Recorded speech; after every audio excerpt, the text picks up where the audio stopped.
Hello guys! Agree ba kayo sa sinasabi ng DTI? Nakasya na daw yung 500 para sa pang-Christmas. Makabili na daw ng ham, spaghetti, and salad. Ha! Paano? Sa ano pa lang sa bawang,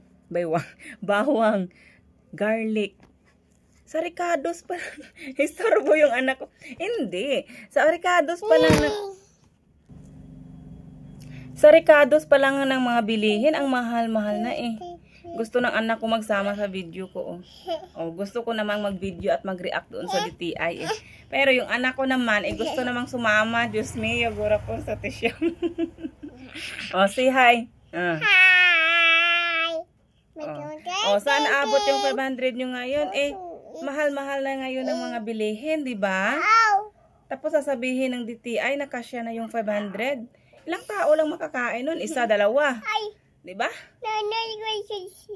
Subukan kayo ng mga DTI na sila yung mag-budget ng 500. Siguro yung 500, ako lahat yung anak ko yung sa pan pa lang sa may pagkain pa lang na, sa may tinapay pa lang, magkano na? 70 plus na. Plus mga coke pa. Sa spaghetti, magkano yung mga spaghetti? Merong isang 1 kg, merong mga Ricardo's, lagay mo na sa 200 plus na. Ano pa ibibili mo ng mga salad? Kasi mahal na ng mga salad. Ano ngayon, mga condensed. Hindi lagyan ng condensed yung mga yung salad, hindi nalagyan ng condensed.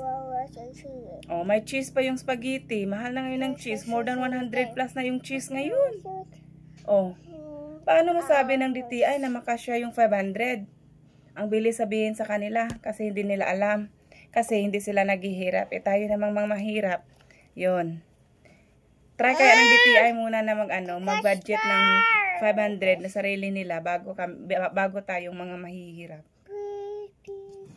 Sa panahon ngayon ni Marcos, sobrang mahal-mahal na ng mga bilihin. Mas maganda pa yung dito 30. Hindi masyadong kamahalan. Ngayon, lalo na mga kurap. So, Diyos ko day. Kawawang mga Pilipino.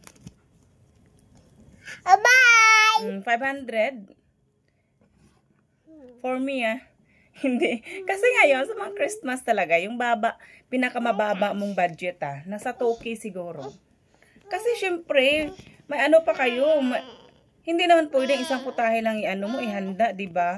Kahit na wala kang pera, maghanda ka talaga kasi Christmas natin yan tradition na natin yan kahit noon pa, kahit coke at saka pan lang sold na, diba? So lalo na ngayon, marami yung mag-ilan kayo sa loob ng bahay, mag-5 kayo. Alam nga naman hindi kakain, alang spaghetti lang yung kakainin sa Pasko, yun lang. Ngayon hindi na patok masyado yung spaghetti. Hindi na masyado mapatok yung mga spaghetti sa mga handaan. Wala na.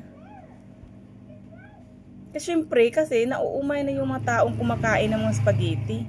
Tapos sasabihin ng mga DTI, magkasya. Diyos ko, ang minimum na ngayon ng handaan sa mga Christmas na ito, mga 2K na. Yung iba pa bunga-bunga, kahit na walang ang pera, kahit tayong mahihirap, kahit walang pera. Diba? Nag-ano tayo talaga, naghahanda pa rin. Kasi tradisyon na natin yan hindi na yan mawala sa Pilipino na may handaan sa misa. Kahit na walang-wala tayo, kahit mahirap tayo, kahit walang-wala, humahanap pa rin yung mga mahihirap ng way para lang ma-celebrate yung Christmas. Kasi once a year lang yan Kasi dyan na pinanganak si Papa God diba? Si Jesus.